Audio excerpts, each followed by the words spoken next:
We're going to go back to cinema. Final film in cinema. And this is Shaun. I knew you were going to do this. You were going to put yourself through the pain. I had to put myself through the pain, didn't I? I could probably sum this up in about a minute and a half, I expect. Okay, cool. Then go for it. This is Venom. Let There Be Carnage, the sequel to Venom, a film which, if I remember correctly, Shaun, you absolutely loved, didn't you? This was awful from the start. It was absolutely terrible. It was a story of Venom.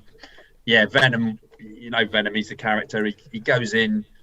It's really, really contrived to see this serial killer. The serial killer's been about for years, and there's a bit of a backstory that sort of flashes back a bit in time. When he was a kid, he had to go to this orphanage and he got bullied, but there was one girl that he really, really liked. Anyway, so he obviously becomes infected, becomes Carnage, breaks out, decides he's going to go and rescue this girl who's a little bit like Banshee out of X-Men with a loud voice, you know, when she wants to. So, and obviously we know with these symbiotes, they don't like noise. But anyway, let's cut through all that nonsense and say absolutely terrible. And Woody Harrelson, I mean, I think I've only really seen him in one good thing, which was that 3 Billboards. Outside Ebbing, Missouri. Yeah. We know that along with Stanley Tucci, Woody Harrison is one of those people that just gets your blood boiling. Oh, Tosin, this is dire, man. This is the most ridiculous, over the top, ridiculous parody. It's absolutely terrible. I squirmed and squiddled and was like, I just really, really wanted to get up and smack the screen. You know, it was a really, really, in my opinion, a terrible, terrible, awful, dire. It was all over the place. No real story. Trying to be funny. Wasn't funny. Okay, you're talking about the film now. I thought you were still talking about Woody Harrison. Oh yeah. Well, he's all over the place. I'm guessing this is going to be a 4 then. Absolutely ridiculous. Absolutely blooming ridiculous. And as I say, I'm going to sum this up. And this. Three's not looking good either. Then I've not had a really good time. You know, these couple of movies with Halloween and that. This is going to get a 1. This is going to get a 1. Ooh. It's awful. It might, obviously it's self-opinion, but it's just horrible. It's all over the place. And Woody Harrelson is just wow. He was all right, and it's not funny. It's not funny. And the CGI's, it's all CGI, and at least Deadpool's funny. I think I don't know if this is. I think this has moments where there's trying to be comedic elements. Yeah. And they just don't work. They just don't work. So yeah. Sharon, what did you say about Woody Harrelson? He was all right in the first Zombieland.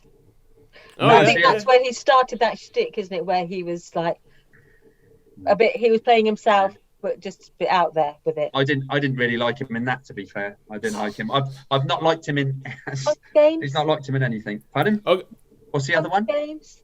Hunger Games. He's hardly in Hunger Games. Hunger Games. He's in Hunger Games. Yeah, he's not in there much. Yeah. So. Yeah. So okay, what about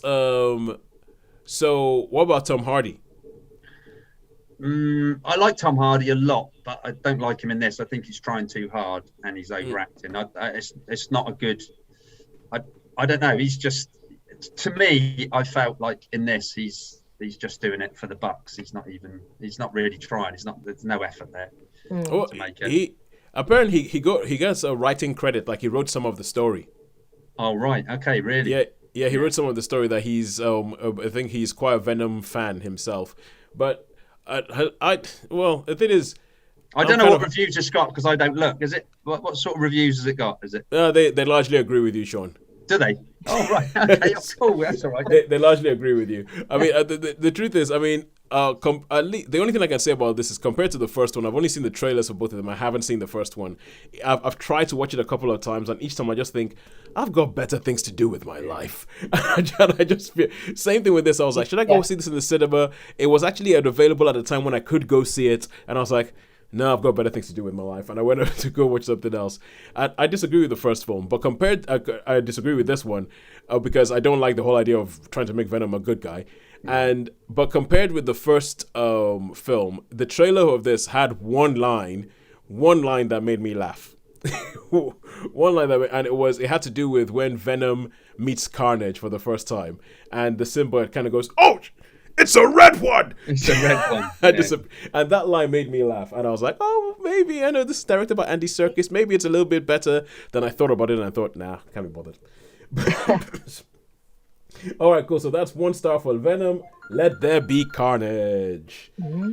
Yeah, let there be no more Venom films, please. But if it's anything like the first one, there's a lot of people who just love Venom and went to see the first one, and there's people I know who swear by the first film. I go, "Oh my god, it's so good, it's so good." I'm like, really, really, and so that's why they made a second one, because enough people thought that I went to go watch it. So it's just our opinion, and you know what they say about opinions. But now we get to the final film. The final program that we saw this week, which is Attack of the Hollywood Cliches. This is